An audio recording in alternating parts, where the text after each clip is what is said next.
Maheshwari from Emmanuel Senior Secondary School. So student ये आपका video है क्लास 7th के लिए, जिसका है ये पार्ट 14। हम आपका चैप्टर 1 अभी तक कंटिन्यू कर रहे हैं, जो है इंटीजर। ये बहुत बड़ा चैप्टर है, अभी तक ये फिनिश भी नहीं हुआ है। इसकी एक्सरसाइज हम 1.3 कर रहे हैं अभी, जिसका हम लास्ट क्वेश्चन नंबर 7 तक लास्ट वीडियो में कर चुके हैं। आज हम इसके लास्ट जो 2 क्वेश्चन बचे हैं, क्वेश्चन नंबर 8 एंड 9, वो क्वेश्चन आज हम इसमें कंप्लीट करेंगे। सो स्टूडेंट मैं आपको बता दूं कि जैसे ही आपकी ये यूनिट 1 फिनिश होगी इंटीजर, उसके बाद मैं आपको कुछ क्वेश्चन डालूंगी जो आपके टेस्ट के क्वेश्चंस होंगे। सो आप ना इसकी प्रिपरेशन बिल्कुल करके रखिए, क्योंकि मैं आपको ऑनलाइन ही इसी तरीके से आपको क्वेश्चन दूंगी, जिसके आंसर आप मुझे ऑनलाइन ही मेरे कमेंट बॉक्स में जाकर करोगे। तो उसके लिए ज़रूरी है कि आप मेरे चैनल को सब्सक्राइब कर लीजिए, ताकि आप मैं जब भी मेरे क्वेश्चंस वाला वीडियो डालूँ तो वो वीडियो आपको हैंड टू हैंड अवेलेबल हो जाए। सो आप सबसे पहले चैनल को सब्सक्राइब कर लीजिए अगर आपने नहीं किया है तो, ताकि आप मेरा टेस्ट दे पाएँ। ठीक है, बहुत ही ईजी होगा वो, पर उसके लिए ज़रूरी है कि आपकी प्रैक्टिस हो। सो स्टूडेंट आज हम हमारा वीडियो स्टार्ट करते हैं, और आज हम करेंगे क्वेश्चन नंबर 8। सो आप देख सकते हो आपका क्वेश्चन नंबर 8 क्या है। A cement company earn a profit of ₹8 per bag of a white cement salt and a loss of ₹5 per bag of grey cement salt. It means एक सीमेंट कंपनी है, उसके पास 2 टाइप की cement है, एक white cement है और एक grey cement है। तो वाइट सीमेंट के बेग पे कंपनी को ₹8 का क्या होता है, प्रॉफिट होता है, और ग्रे सीमेंट के बेग पे उसको लॉस होता है कितना, ₹5 पर बेग। इट मीन्स अगर सीमेंट कंपनी एक वाइट बैग सोल्ड करती है तो उसको ₹8 का प्रॉफिट होगा, और अगर वो एक ग्रे बैग सोल्ड करती है तो उसे ₹5 का लॉस होगा। ठीक है, तो अभी तक आपको क्या समझ में आया फर्स्ट लाइन रीड करने के बाद में, कि 1 वाइट बैग पे तो हमें प्रॉफिट होता है जो है ₹8 का, और 1 ग्रे बैग पे हमें लॉस होता है जो है ₹5 का। ठीक है, अब आपको फर्स्ट सिचुएशन क्या दी है, the company sells 3000 bag of white cement and 5000 bag of grey cement. तो कंपनी ने 3000 बैग तो सोल्ड किए हैं वाइट वाले, और 5000 उसने सोल्ड किए हैं किसके, ग्रे सीमेंट बैग के, इन ए मंथ, एक मंथ में। ठीक है, व्हाट इज़ द प्रॉफिट और लॉस। तो आपको ये पता लगाना है कि अगर वाइट इतने बैग सोल्ड हुए हैं और ग्रे इतने बैग सोल्ड हुए हैं, तो दोनों का ओवरऑल क्या रहा, रिजल्ट क्या रहा, मतलब आपका प्रॉफिट हुआ या लॉस हुआ। तो देखो हम क्या करेंगे ना, इसके लिए प्रॉफिट और लॉस निकालने के लिए हमें पता है कि 1 बेग की कॉस्ट कितनी है, वाइट जो वन सीमेंट का बेग है उस पर हमें प्रॉफिट हो रहा है ₹8 का, और जो ग्रे सीमेंट बेग है उस पर हमें लॉस हो रहा है ₹5 का। तो हम क्या करेंगे, सबसे पहले तो वाइट सीमेंट बेग पे प्रॉफिट निकालेंगे, फिर हम ग्रे सीमेंट बेग पे लॉस निकालेंगे, फिर हम देखेंगे कि प्रॉफिट ज़्यादा है लॉस ज़्यादा है। तो जो ज़्यादा होगा उस हिसाब से हम देख लेंगे हमें क्या हुआ है, लॉस हुआ है या प्रॉफिट हुआ है। तो सबसे पहले मैं क्या निकालती हूँ, सबसे पहले यहाँ मैं लिख लेती हूँ जो इन्फॉर्मेशन हमें दी हुई है। तो देखिए स्टूडेंट, हमें फर्स्ट लाइन में हमें इन्फॉर्मेशन दी हुई थी कि प्रॉफिट ऑन 1 वाइट बेग पे कितना प्रॉफिट होता है आपको, ₹8 का। ठीक है, उसी तरीके से आपको लॉस होता है ऑन 1 ग्रे बेग पे। ये हमें सीमेंट बेग की बात कर रही हूँ, वो मैंने नहीं लिखा है। ठीक है, तो ये इन्फॉर्मेशन तो हमें फर्स्ट लाइन में दी हुई थी, फर्स्ट लाइन की इन्फॉर्मेशन ही है। ठीक है, ये इन्फॉर्मेशन हमारे दोनों क्वेश्चंस में काम आने वाली है। सो स्टूडेंट्स यहाँ पे आप देखिए, फर्स्ट आपका जो क्वेश्चन था वो आपको दिया हुआ था कि जो इस कंपनी है ना, इसने कितने वाइट सीमेंट बैग सोल्ड किए हैं, इसे 5000 तो वाइट सीमेंट बैग करें हैं, और 3000 तो वाइट सीमेंट बैग करें और 5000 ग्रे सीमेंट बैग करें। तो अगर आप बताइए 1 वाइट सीमेंट बैग पे ₹8 का प्रॉफिट होता है, तो अगर company 3000 white cement bag sold करेगी तो टोटल कितना प्रॉफिट होगा। तो यहाँ पे लिख सकते हैं हम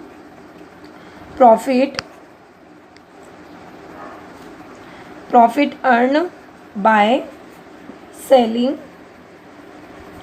of white cement bag.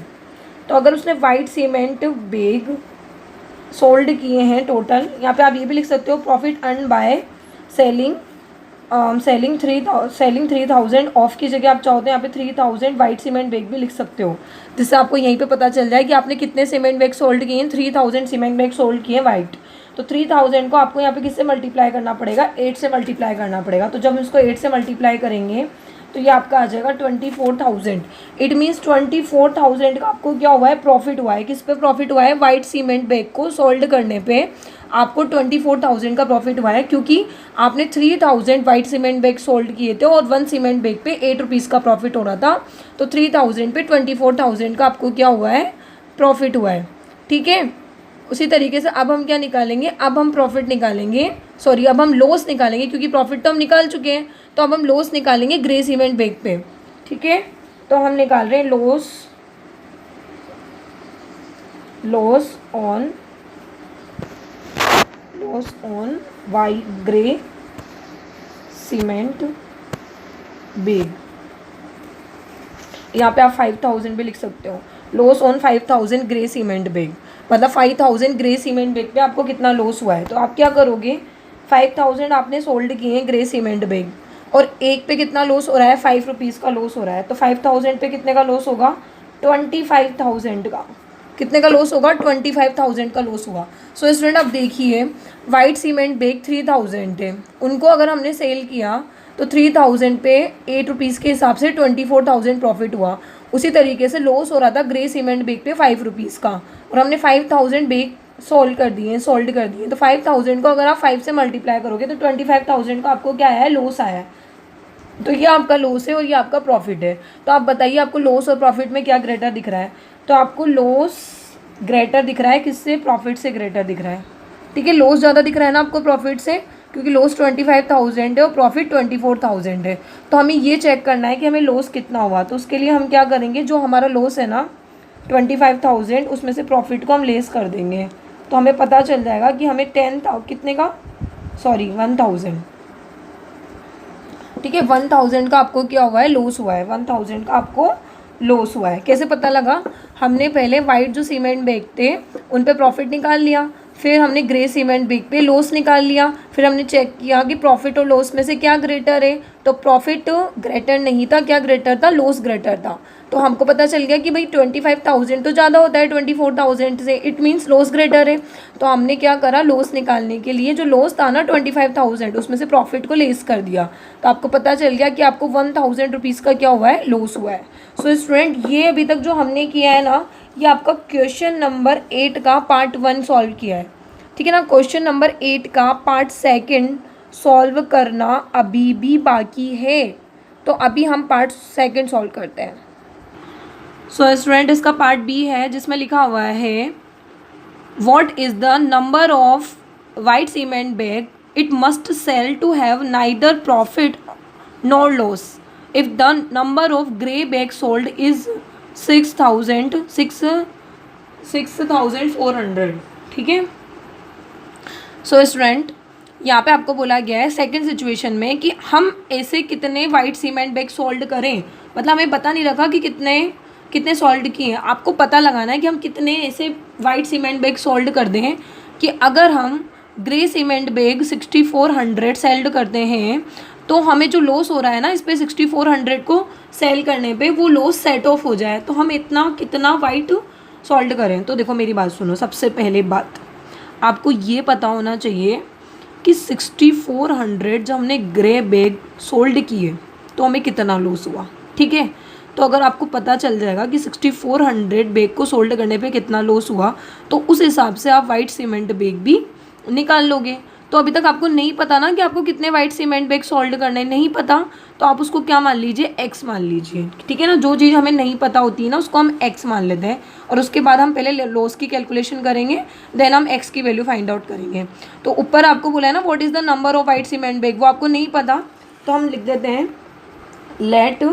Let the number of white cement bag sold. ठीक है, let the number of white cement bag sold वो हमने एक्स मान लिया है। अब आपको पता हो तो इन्होंने हमें बताया था कि हम 6,400 ग्रे सीमेंट बैग सोल्ड कर रहे हैं, तो उसमें हमें क्या होने वाला है, लॉस होने वाला है। तो आप यहाँ पे लिख सकते हो loss on sale of loss on sale of 6400 grey cement bag.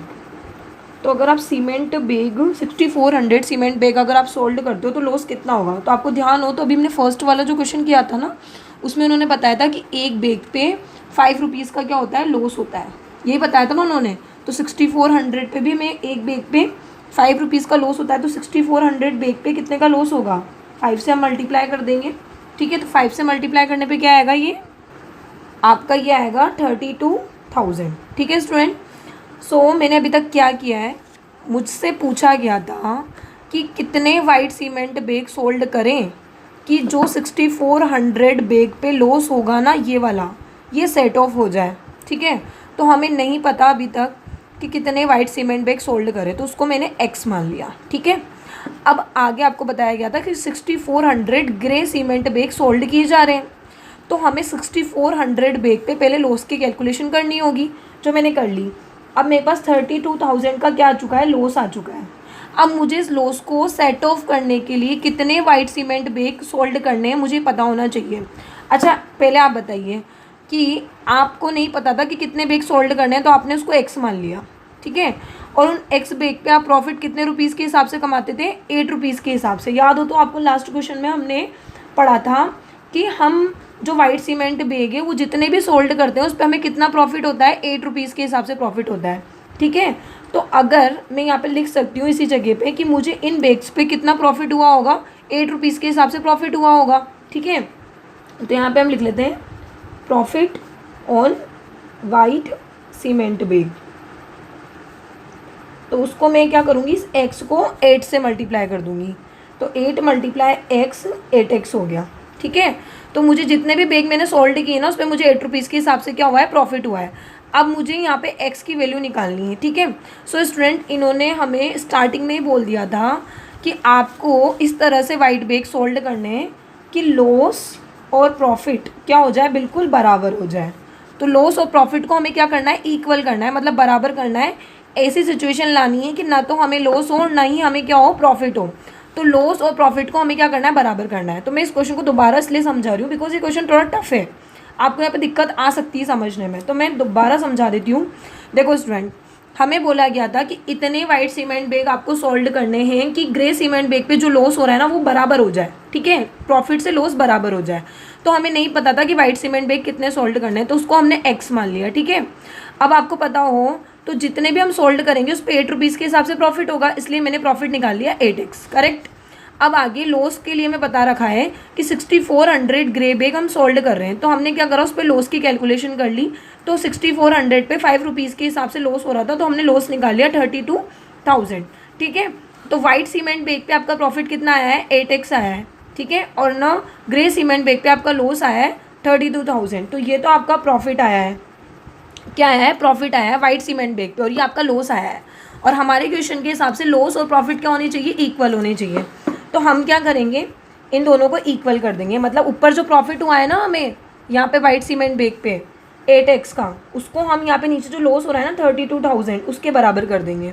ठीक है, इस तरीके से हम x की वैल्यू निकाल सकते हैं। कैसे निकाल सकते हैं, अगर आपको x की वैल्यू निकालनी है तो x के साथ में जो चीज़ यहाँ पे मल्टीप्लाई में थी, ठीक है ना, ये यहाँ पे क्या है, मल्टीप्लाई में, तो इधर आके क्या हो जाएगा, डिवाइड हो जाएगा।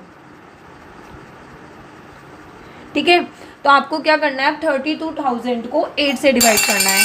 ठीक है, डिवाइड करने पे आपका आएगा 8 4 सा क्या होता है, 32 होता है, और 30 एज इट इज आ जाएंगे।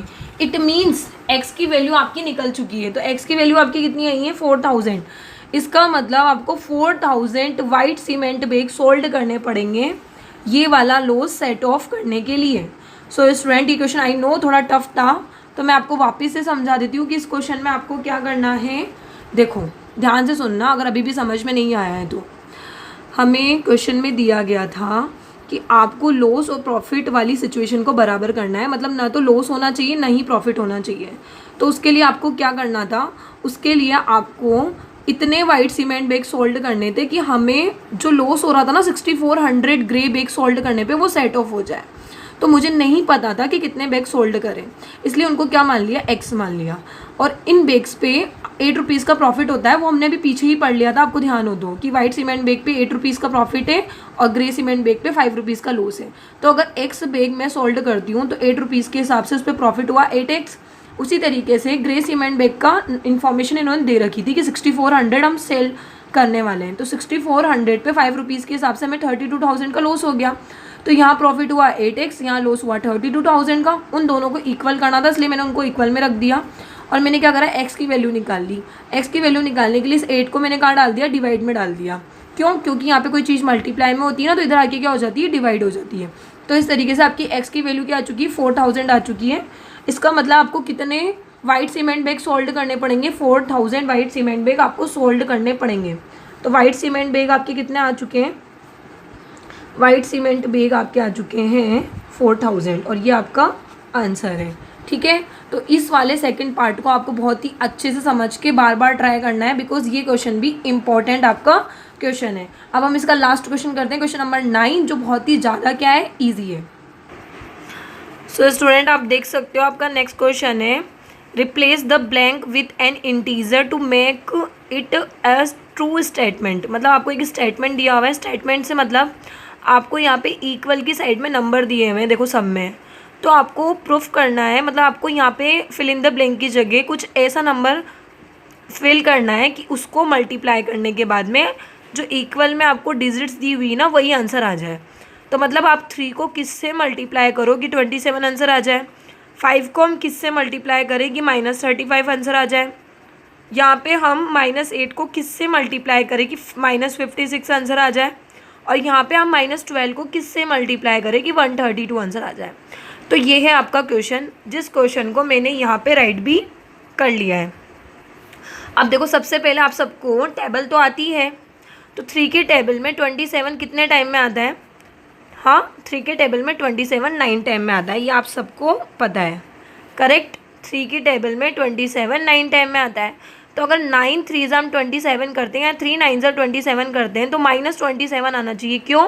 बिकॉज यहाँ पे एक माइनस है, बट हमारे आंसर में तो पॉजिटिव 27 है और हमें आंसर भी पॉजिटिव 27 लाना है। तो उसके लिए हम क्या करेंगे, उसके लिए हम इस 9 को भी माइनस का बना देंगे, क्योंकि देखो इससे क्या होगा, 3 9 27 तो होगा और माइनस माइनस क्या हो जाएगा, प्लस हो जाएगा, तो यहाँ पे माइनस का साइन भी नहीं आएगा, तो ये हमारा स्टेटमेंट क्या हो जाएगा, ट्रू हो जाएगा। ठीक है, उसी तरीके से हम ये करेंगे। अब नेक्स्ट वाला, अच्छा आप बताइए 5 को मैं किससे मल्टीप्लाई करूँ कि 35 आ जाए। 5 की टेबल बोल के देखो आप, 5 7 जा क्या होता है, 35 होता है। तो 5 को अगर मैं 7 से मल्टीप्लाई कर दूंगी तो 35 आ जाएगा। पर स्टूडेंट यहाँ पे प्रॉब्लम ये है कि 5 7 जा 35 होता है, तो वहाँ पे नेगेटिव का साइन तो आएगा ही नहीं। तो हम क्या करेंगे, जो हमने यहाँ पे 7 लिखा है ना, उसमें नेगेटिव का साइन लगा देंगे। उससे क्या होगा, 5 7 जा 35 तो हो जाएगा, और एक माइनस की वजह से आंसर में भी क्या आ जाएगा, एक माइनस आ जाएगा। ठीक है, अब यहाँ पे भी आपको ऐसे ही करना है कि 8 को मैं किससे मल्टीप्लाई करूँ कि मेरा आंसर 56 आ जाए। तो आप 8 की टेबल बोल के देखिए कि 56 8 की टेबल में कितने टाइम में आता है। तो 8 7 आपका क्या होता है, 56 होता है। तो इसका मतलब आपको यहाँ पे क्या लेना है, 7 लेना है। अब देखो 8 7 56 हो गया, और यहाँ पे एक माइनस था, तो यहाँ पे वैसे भी माइनस आ जाएगा, तो यहाँ पे आपको माइनस लगाने की नीड ही नहीं है, बिकॉज 8 7 56 एंड 1 माइनस है, तो आंसर में भी 1 माइनस आ जाएगा। अब देखिए ये वाला डी वाले में आपको क्या करना है, डी वाले में आपको मल्टीप्लाई करना है, 12 को ऐसे नंबर से मल्टीप्लाई करना है कि इक्वल में 132 आए। तो बड़े नंबर की कैलकुलेशन करना हमारे लिए थोड़ा टफ हो जाता है। तो आप पता है क्या कर सकते हो, जैसे मान लो 12 की टेबल में 10 टाइम में 120 आता है, करेक्ट।